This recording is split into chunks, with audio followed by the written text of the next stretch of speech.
নাই। আর এই বাংলাদেশের মধ্যে আজকে আমরা বারবার বলছি স্বাধীনতা আবার দ্বিতীয়বার আমরা অর্জন করেছি। এখন অনেকে প্রশ্ন করতে পারেন যে আমরা তো 53 বছর আগে যে স্বাধীন করেছিলাম, আবার নতুন ভাবে স্বাধীনতা কি? আসলে বাস্তবতা হলো এই যে আসলে আমরা স্বাধীন দেশে বসবাস করেছি ঠিক, কিন্তু আমরা বাংলাদেশের মানুষ স্বাধীন ছিলাম। এখন আল্লাহর খাস মেহেরবানি, এখন আমরা স্বাধীনতা দেশে বাস করছি, স্বাধীনভাবে কথা বলতে পারছি। এখন আমার কথা হলো এতটুকু যে 53 বছর স্বাধীনতার বয়স হয়ে গেল, আর বিপদ আপদ মুসিবত আমাদের হাতের কামাই। আমরা যেন সামনে আবার আমাদের ভুল সিদ্ধান্তের মাধ্যমে আমরা যেন এই সুন্দর দেশটাকে আবার এরকম পরাধীনতা এবং খুনি এবং চাঁদাবাজ সন্ত্রাসীদের হাতে আবার যেন আমাদের দেশটাকে তুলে না দেয়, এই কথা স্মরণ করে দেওয়ার জন্যই মূলত আমি প্রথমে আপনাদের সামনে কথাগুলো বলছি।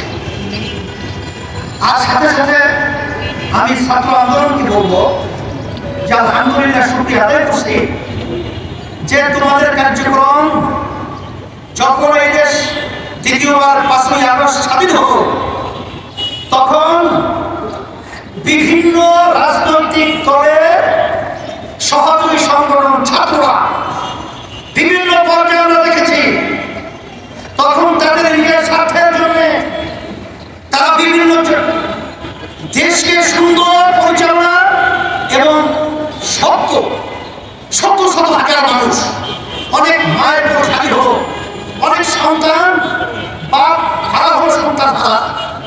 মা যখন বলতেছিল কয়েকদিন পর্যন্ত আমার সন্তান আমাকে মা বলে ডাকছে না, সেই কথা ভুলে দিয়ে ওই স্বার্থান্বেষী মহল এই বাংলাদেশের বিভিন্ন প্রান্তে জাতীয়তাবাদী সন্ত্রাসী জাতীয়তাবাদ বিভিন্ন পর্যায়ে অশান্তি করে তুলে বাংলাদেশকে অস্থিতিশীল করার চেষ্টা করেছে।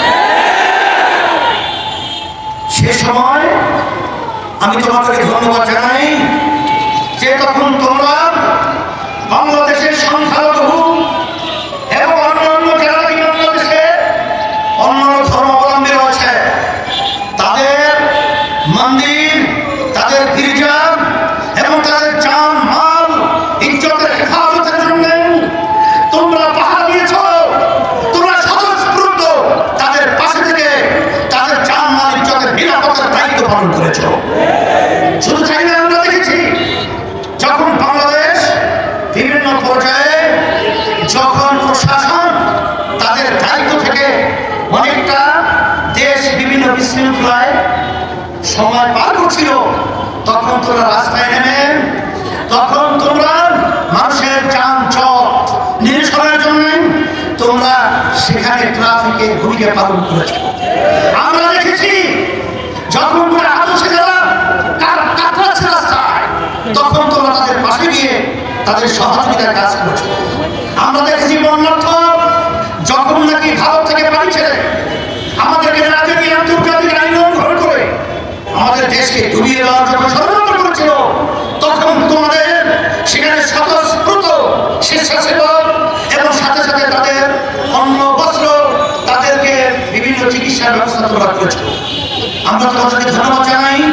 আর সাথে সাথে তোমাদেরকে আহ্বান করছি, আসো এ দেশ যদি সুন্দর একটা সুন্দর দেশ করতে হয়, তোমরা দেখেছ ছাত্রদের সংগ্রাম এই বাংলাদেশকে জালিম সরকারকে, খুনি সরকারকে উৎখাত করার সংগ্রামের জন্য লাভ করেছ। আমাদের এক দায়িত্ব বলেছিলেন যে সব রাজনৈতিক দল একাত্রিত হয়েও এই সরকারের বলতে গেলে এক কর্নারও লাগাতে পারে না, কিন্তু আলহামদুলিল্লাহ যখন ছাত্রদের আন্দোলন সংগ্রাম, যখন তোমরা ন্যায্য দাবি আদায়ের লক্ষ্যে যখন তোমরা স্বতঃস্ফূর্ত ভূমিকা পালন করেছিলে, তখন বাংলাদেশের সব শ্রেণীর মানুষ, এমনকি আপনারা দেখেছেন ইসলামী আন্দোলন বাংলাদেশ সর্বপ্রথম রাজনৈতিক খেলায় অন্য কোনো রাজনৈতিক দল তখন ছাত্রদের ন্যায্য দাবি আদায়ের লক্ষ্যে কেউ রাজপথে আসতে পারে নাই। ইসলামী আন্দোলন বাংলাদেশ তার সমস্ত ছাত্রী সংগঠন আমাদের জন্ম কোরবান করে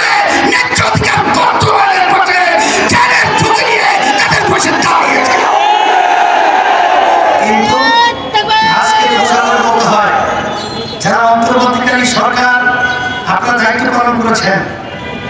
রাজনীতি করতে করতে চুল পেকে গেছে, দাড়ি পেকে গেছে, দাঁত পড়ে গেছে, কিন্তু ওই চেয়ারে বসার সুযোগ হয় নাই।